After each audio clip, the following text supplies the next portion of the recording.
Our presentation is on the structural system. Structural system in the human body is composed of the skeletal system, muscular system, connective tissue, and you might notice right in the center here, I've included the kidneys. This concept of the kidneys being part of the structural system comes from the Chinese School of Medicine. As we go through some of the things that happened within this system, you'll understand more clearly why the kidneys are there. They do a tremendous amount at cleaning toxins out of the bloodstream, and the bloodstream, red cells, white cells are manufactured in the bone structure. That's why the Chinese include the kidneys in this system. And generally, it's a safe place to look if you're having a lot of structural pain, discomfort down, especially from the hips down. We might want to look at the kidneys.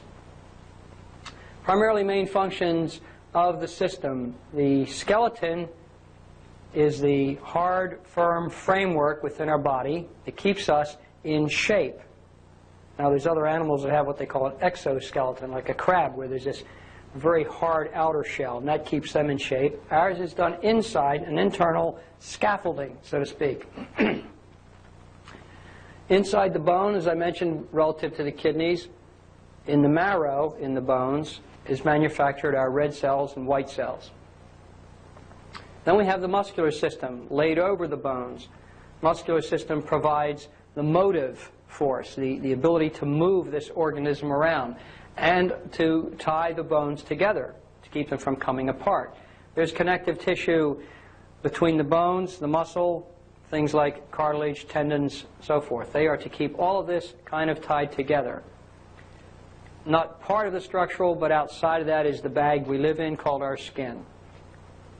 Muscles provide the motive force, and the bone is the framework upon which everything goes. Now, for a muscle to move something, it's interesting to note that muscles cannot expand and push something. All movement is based on contraction of muscles. Muscles contract and then relax. There isn't a single muscle on your body that can blow up like a balloon. So even for you to push something, it's a combination of muscles contracting, using your bones as levers to get the push. It's still a contractive mechanism. Some of the things that happen within this system. Muscles can deteriorate, can weaken, get inflamed, get bruised. We'll talk about supplements and herbals that would help with that. The food of muscles is magnesium primarily. Connective tissue, we'll talk about a great little herb, gotu-kola, does a lot for that. Within the bone structure, other than breakage, wear and tear, there are two major problems with the bone structure that develop. One would be arthritis, and the other would be osteoporosis. This entire organism, and we touch on it in every one of our series, must stay alkaline, especially these things you see here. Muscle cannot relax in an acid state. During this movement that the muscles do for our body, they generate acid. It's part of the chemical process. There's acid released into the tissue. Then it must be taken back into the bloodstream and processed through the body so that the muscles can again relax. Many times a cramp in a muscle is the fact that the body was acidic to begin with, didn't have any reserves to call on. Under a sudden muscular movement or something of that nature, the muscle acid content was way too high for that particular structure at the time, and it went into a cramp situation, into tension. An alkaline body is a body that is able to relax and move fluidly. An acidic body becomes stiff and entirely in tension. We need to be 75% vegetarian in our consumption of food, meaning the leafy green vegetables and squashes and tomatoes and the fruit. Grain, meat, dairy, nuts, those things are predominantly acid forming. And in our daily load, we shouldn't eat more than 25% of that. We go over this also in the digestive series, and we go over it just in about every series we touch on, this system staying alkaline. It's critical to letting it relax. It's critical to build up your alkaline reserves to allow this system to have something to call on. There was an experience in my town, and you've probably heard of other incidences where an athlete will die out on the athletic field. And the one I'm familiar with was a young boy playing soccer down in St. Petersburg, Florida. And he was very athletically inclined, and he was also eating the bodybuilder's diet, which was high in protein, which is acid forming. He goes out on a soccer field, and he gets physically involved, thereby generating more acid. And then he got emotionally involved in a situation. And under stress, physical as well as emotional, you shut off your neutralizing system, you become immediately acidic. All this happened within a matter of minutes in the middle of this game at a peak situation. To get rid of that acid without a neutralizer being able to work quickly enough, the acid goes into the bloodstream, gets pumped to the lungs, is converted to carbon dioxide, and we breathe it off. And then that blood is alkaline and returns back through the heart. The problem is that when this system is acidic to begin with, due to a high protein diet, and then the emotional part happening all at the same time, your blood can only move about 0.2 of a point, and it must stay alkaline. It cannot become acidic. So what happened to this boy and many other athletes is they all of a sudden have a heart attack and die. Boom, right there on the field. 16 years old. Oh gosh, we don't understand why. He's so healthy. He eats all this good stuff. Happens to athletes, big-time athletes. The problem is the acidity of the body. It is a gross mistake to think that we need tremendous tons of protein to keep this thing running right. The biggest, strongest animals in the world, like elephants and gorillas, don't eat protein the way we think we should. You can be big and strong on a 75% vegetarian diet without any problem, and you won't run into the acid problem. The medical profession recognizes the blood acid problem only under surgery. I don't know of anyone that's watching this video that's been to a doctor and the doctor said, gee, let's check, see if you're acid right now or not.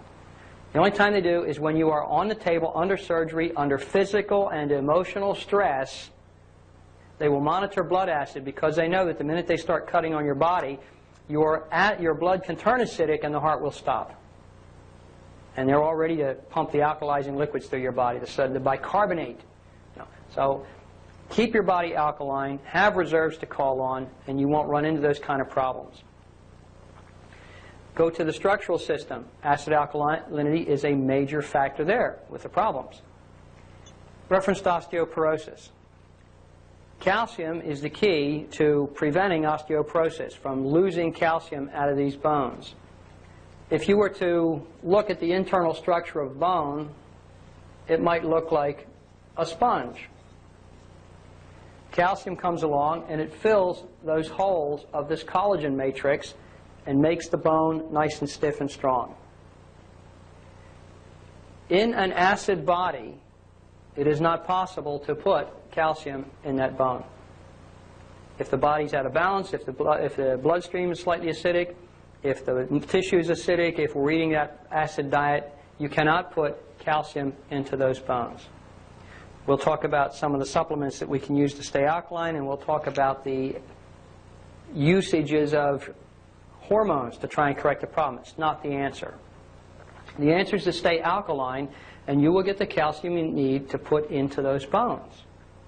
We can't do it if it's an acid situation. Bones will become brittle and break. Most people, if they're going to have osteoporosis, have had 25% of their bone loss before they're 30 years old. It's very common in this country, and it's going younger and younger all the time because of the acidic diet. Repair of arthritis, whether it's rheumatoid or osteo, if this body is alkaline, the chances of that occurring to begin with are minimal. There is some research that indicates there may be a bacterial environment involved in aggravating arthritis. If this system is alkaline, the immune system is stronger, not susceptible to any bacterial situation. So no matter what reason people come up with for arthritis, one kind or another, one of the very beginning keys of maintenance of this system and not developing that problem is in the alkalinity. The first thing we talk about when we get to supplements is going to be water. That's critical in this system. But while we're here, remember to keep this thing alkaline. Consider the kidneys part of it. It will be relaxed. It will be repairable. It will help keep you in the best possible health you can be. That's the best thing you can do for this system, is keep it alkaline. Feed it the appropriate nutrients. And you'll do that. If you eat a 75% vegetable diet, you're bound to get the minerals that are necessary for this system. We'll go on over to the supplement chart now. So I mentioned 3 parts of the system: bone, muscle, kidney. And we'll go around some of these supplements here and what they do to affect the system. Reference to alkalinity. The greatest herb for alkalinity, alfalfa, right here. Full of trace minerals. If someone were to come to my office, for example, for a consultation, I always do an acid-alkaline saliva test. And if that number is something like 6.4, 6.5, 7 being neutral, the low numbers being acid, remember the story I just told you about the little boy playing soccer? I would strongly suggest to that person that they get alkaline. I might even offer some supplements at that moment. Because if a person whose acidity is any lower than that, I've had some people sit down that were 5.5. It scares me. Because if they went outside in the parking lot and had to change a flat tire, they could drop over from a heart attack. And as I've told people before, that's not good for business. You've got to step over them when you come back into the office. Get those people alkaline as soon as possible. Talk about the nutritional changes. Offer them some alfalfa. That's the quickest way to get the body alkaline while you're making nutritional changes. Magnesium, mentioned, is the food for the muscles. We can do this sometimes with the herb hydrangea. Excellent source of magnesium. Very relaxing, soothing to the muscles. One reason a Epsom salts bath is so relaxing. It restores the magnesium levels to the muscles by absorption. We'll move on down a little bit. We have valerian root here. Valerian is a muscle relaxer, several mechanisms. It contains magnesium and calcium. Calcium is the other mineral for the muscles and the bones. We'll come back to that for bones. But right now we'll put calcium and magnesium together in the muscles. Valerian root is excellent for relaxing, toning, strengthening the muscles. Valerian root also contains some active ingredients called valtropates. I don't know if most everybody that's been in the natural health business for a while has heard how the term valerian was adulterated slightly and became Valium. The pharmaceutical people found that the active ingredient in valerian root, valtropates, were in fact central nervous system relaxants. They truly work on the system. So they decided they wanted to get that on the market, changed one molecule, and it became Valium, and it became patentable. But it also became addictive and damaging with its side effects. Well, valerian has virtually no side effects, with perhaps the exception of its odor. Most people find that valerian root, fresh valerian root, has an odor similar to dirty underwear. And unfortunately, if you were to have to use 16, 20 capsules a day, or 4, 5, 6 cups of tea, a couple of days, you would start to wonder if maybe you weren't doing your laundry properly. But valerian is fantastic for the muscles and the bones. Wonderful healer in there.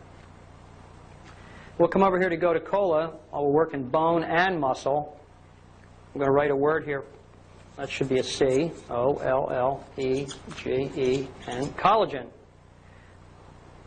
C-O-L-L-A-G-N. Yeah. The collagen structure. Everything that the matrix of the bone is collagen. It's a form of protein. The cartilage between the joints is a form of collagen, even back all the way out to your skin. But this is a protein-formed material. Gotu kola will heal all kinds of collagen structure.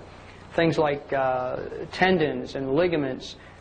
If you're having problems with those, you do some of the things we'll talk about, but Gotu kola would be included in a health program to help strengthen and help heal those types of situations. Phosphorus is another major ingredient in bone. If you can think of bone looking like maybe a piece of PVC pipe, and the collagen matrix and calcium being inside, and the outer coating being phosphorus, a depletion of phosphorus makes bone rubbery, flexible. It's phosphorus that keeps the bone rigid. It's calcium that keeps the bone strong and heavy, able to take a lot of shock. So generally, if you find someone who's stooping, running, bending over, the old bending of the back and so forth, it's not just osteoporosis. There's also a phosphorus deficiency involved. Because brittle bone, it just breaks. That's calcium. Phosphorus-depleted bone bends. So phosphorus is very important in our diet. High in a few vegetables, not a lot, but very high in meat. And I've seen some analysis. People come in and say, well, the doctor says my blood here shows that I'm very low in phosphorus, says I should eat more meat. Well, we need to go to the plant world and get into the cruciferous vegetables, for example, and get more phosphorus into our system. The sea vegetables have phosphorus in them, kelp, so forth. But if you just try to raise your phosphorus level by eating meat, you're going to get into that acid situation. And then you're going to take the calcium out of your bones, so you're going to trade one problem for another. Good, balanced vegetarian, 75% diet with its 25% over on the other side shouldn't be a problem with phosphorus. Over here I have dandelion, and dandelion's here for the kidneys. Dandelion is an excellent herb it's kind of a bitter herb. It strengthens the kidneys, it cleans them, it's a good mild diuretic. Dandelion would be something we would use for the kidneys, and also parsley. Parsley is excellent for the kidneys. I have to give you a little qualifier on parsley.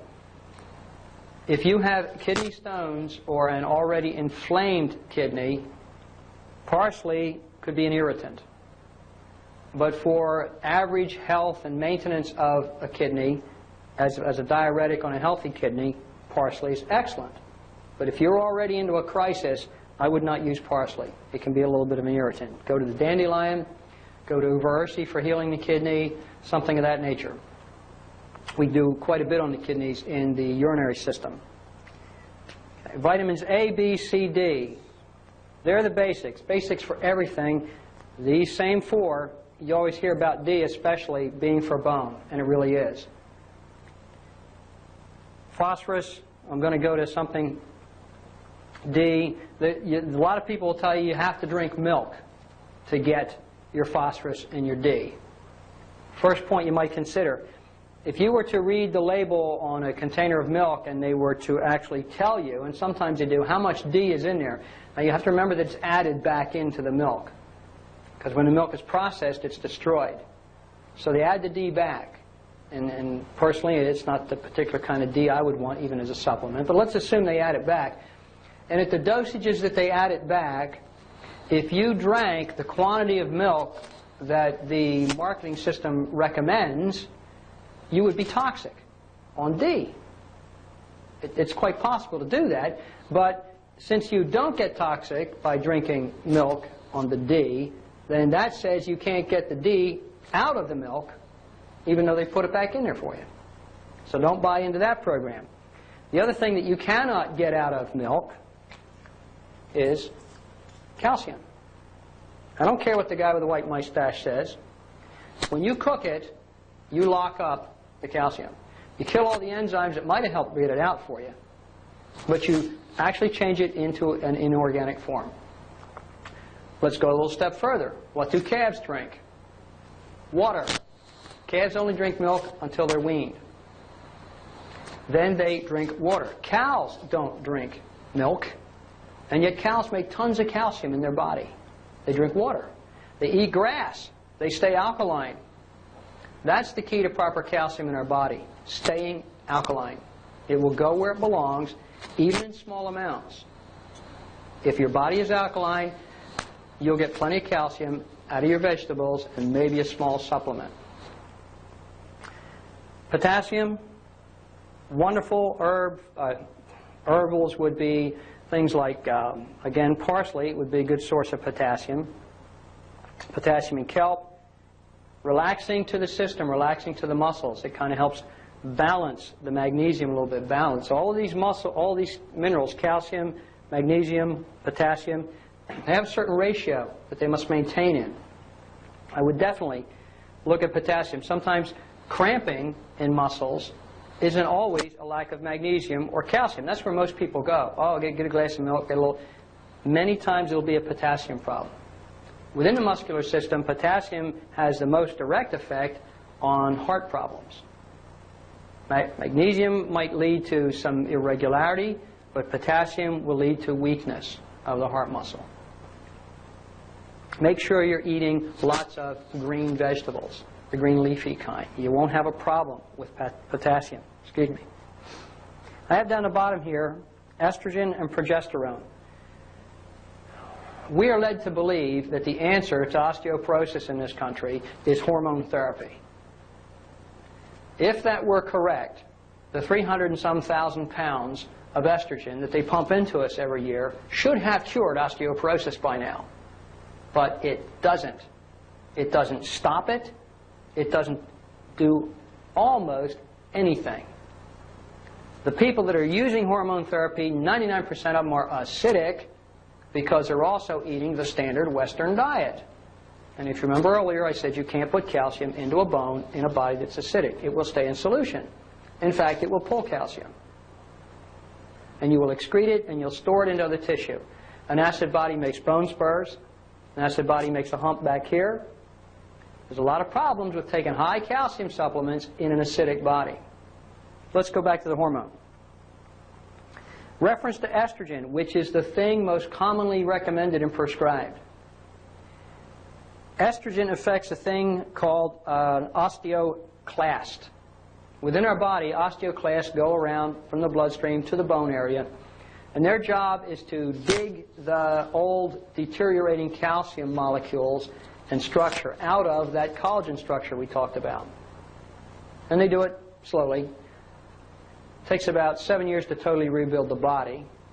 So the osteoclast is just kind of pecking away at, kind of like digging the mortar out of an old chimney.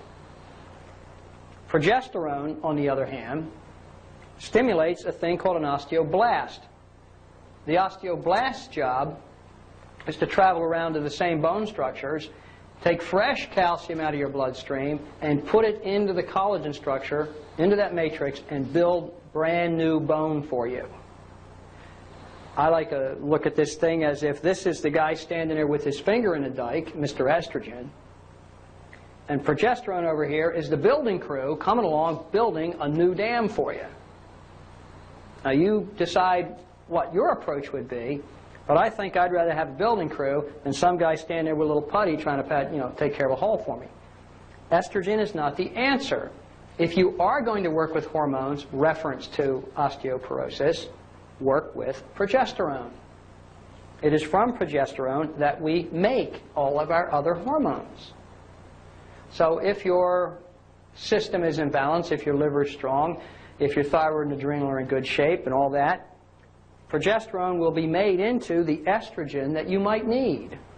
But to start here, you skip that step, because on a hormone scale, estrogen's down here, one of the last things made. Progesterone's up here, making a whole bunch of stuff.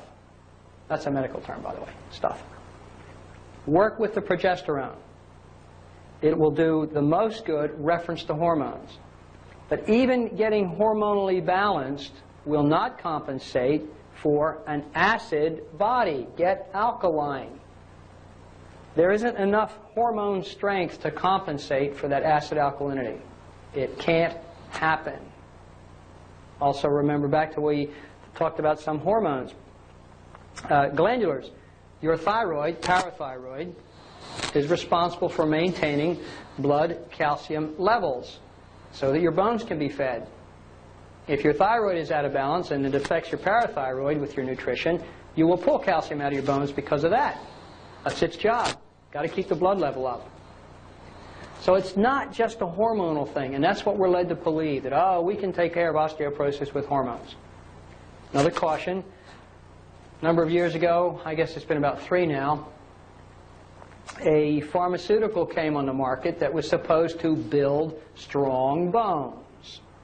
And it seemed to, because on the original work and on the scans, it showed bone density increase. Actually, it showed heavier bone. The word bone density shouldn't be used with that particular pharmaceutical.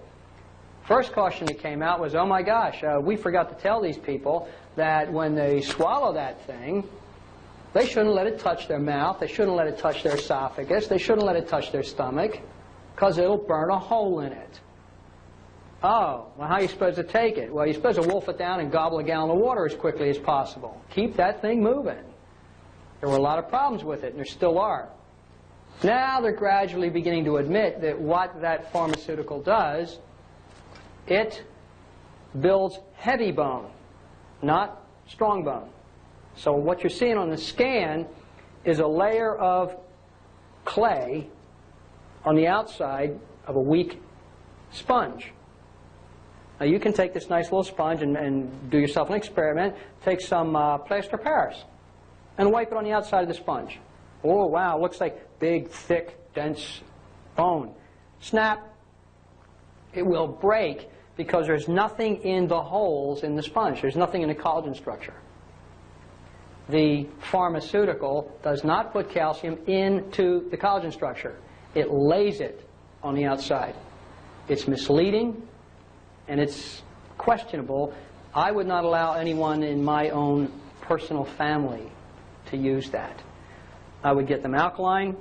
I would work with this system of herbals and build that bone. If there was hormone balancing necessary, I'd work with progesterone. Generally, what we use for a source here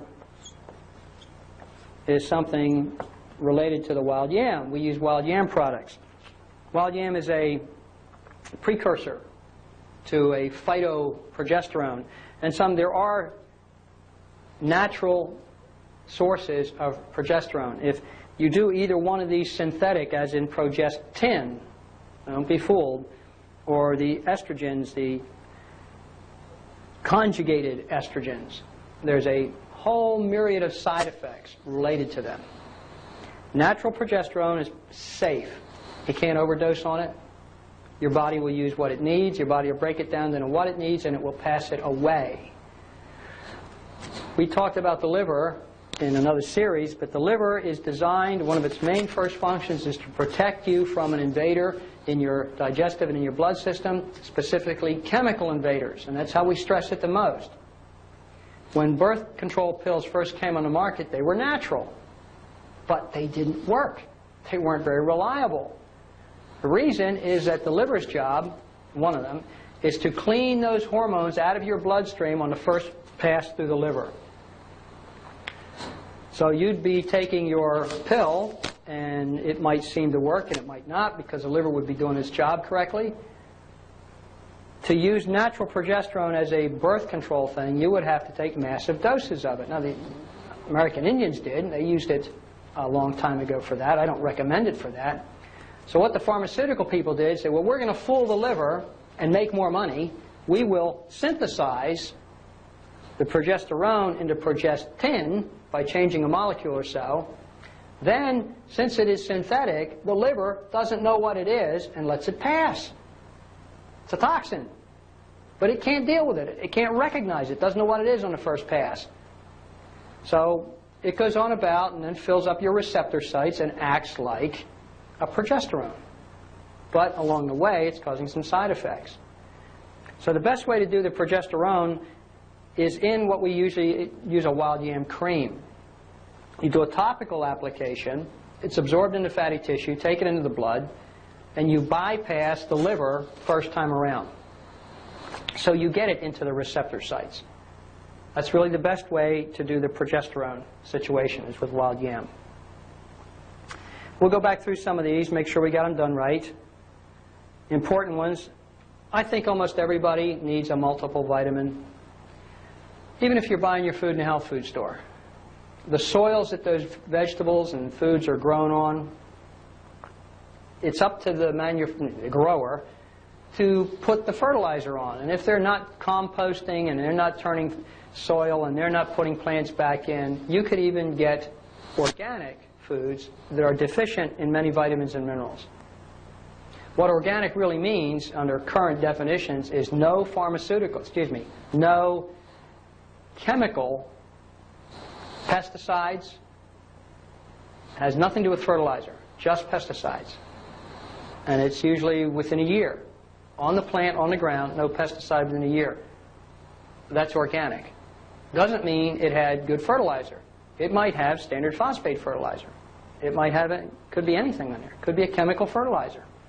It could still be called organic under most of the current definitions. So most everybody, I would suggest a good basic multivitamin.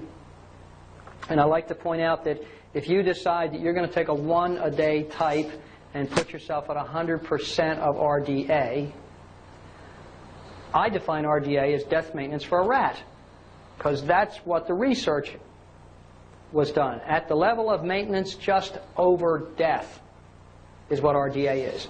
It's not therapeutic, and it has nothing to do with building. The only time RDA 100% would be of any value would be that if you were definitely getting good food. To eat in a fast food restaurant all day and take a 100% vitamin, it's downhill all the time. I usually take something that's averaging about 400%. So that there's some that are a little higher in that formula, but you get down your A, B, C's. Some of the B's are going to be like 1,200%. The A might be at 200%, but not 100. Don't be deluded by that 100, or misled rather. The delusion comes later when you buy into that. Remember the kidneys, dandelion, parsley, excellent for them. Remember gotu kola, repairing collagen structure.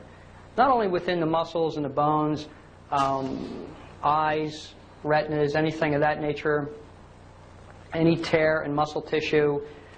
Gotu kola prevents scarring. If you're going in for surgery, you would be wise to take fairly large amounts of gotu kola before you go in, during, after. Prevents adhesions internally. Prevents keloids, external scarring, the big heavy scarring. Personal experience, my daughter had 4 wisdom teeth removed the same day. And we had her on gotu kola for 5 days before that at, I think it was 12 capsules a day. Went through the surgery. I had her stay on it. The dentist said I'd never seen anything like it in my life. The teeth came right out. I didn't have to do any breaking, digging, cutting. I mean, they just right out. No sockets, no bleeding. The gums just closed up. He just was astounded. She had very little pain, you know, other than when he stuck the needle in to do his work. It is a phenomenal herb for the muscular bone structure. Don't forget, valerian is a great relaxer of this system. You might have high blood pressure because of muscle tension. Body's acidic, that can raise blood pressure. Valerian would temporarily help bring that down until you can get yourself alkaline. Magnesium, food for the muscles, alfalfa, calcium. The most important one should be right here, and that's water. The best thing you can do for this system, if you've got a joint that's feeling like it's inflamed, and you think, oh gosh, I must be getting a little arthritis here or something. Okay, the first thing you check is, are you alkaline? Good idea, let's do that. You say, well, yeah, I'm eating 75%, my saliva's pretty good, but I'm still having this problem here. Where's your hydration? Are you drinking half your body weight in ounces in water? What water will do, where these two bones come together, there's a little sac, a little cushion on either end, and a sac between them, the bursa sac, and it is filled with fluid, which is predominantly water. When you dehydrate, your body goes into a conservation mode, and it starts pulling water from all over itself to try and maintain blood volume. That's the first thing that has to be maintained within the system. So it'll pull water out of all kinds of things, and it'll pull out of your joints. So over a period of time, that little sac gets thinner and thinner and thinner, and you start to get some discomfort, some inflammation, some soreness, and if it gets too thin and the bones start to contact, then the body will pump a highly concentrated fluid in there, serum, looks like, for lack of a better word, pus, to try and put a cushion in there. But it can't pump too much in there because it's going to have to use some water to do that.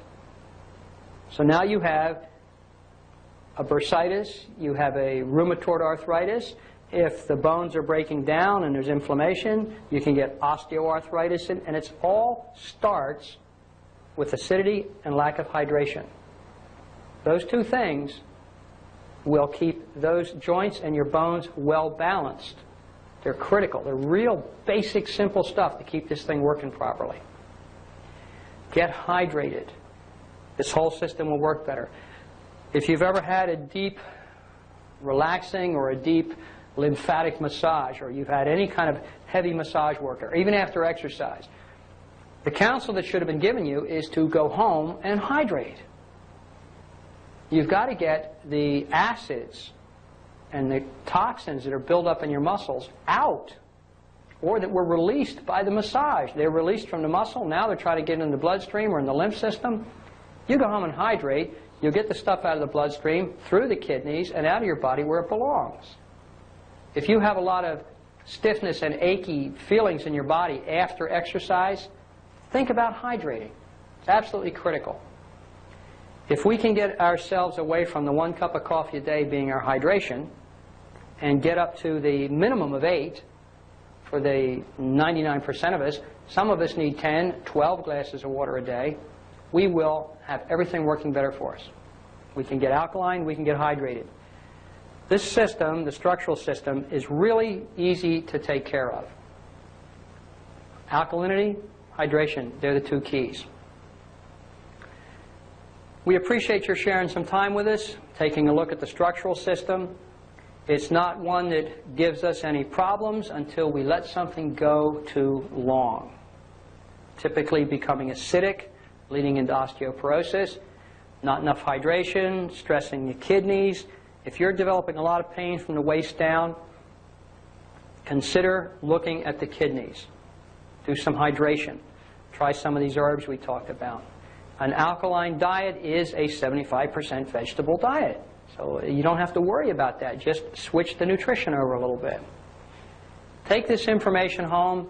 Share it with other people as best you can. If you're able to give someone the understanding of how their body works and what can be done naturally to take care of it, and either they have a problem or they know someone that has a problem, they have the ability to make choices. To go sit down in front of somebody who you have put on a pedestal because of their wonderful knowledge and just let them throw information at you and you go, oh yeah, okay, I'll go do that. I don't even expect you to do that with what we're telling you. We want you to take this information, do some reading, talk to other people in the natural health business, put it to work for yourself. Give yourself and others the gift of health. It's a fantastic thing to give people. Long life with quality. It's entirely possible for every single one of us. So we offer this information. We appreciate your sharing your time with us to learn it. We'd like to remind you that at the beginning of this presentation you saw a disclaimer. And we appreciate it if you would understand that this information is just for educational purposes only. It is never meant to take the place of medical treatment or diagnosis. Please keep that in mind as you share it with people.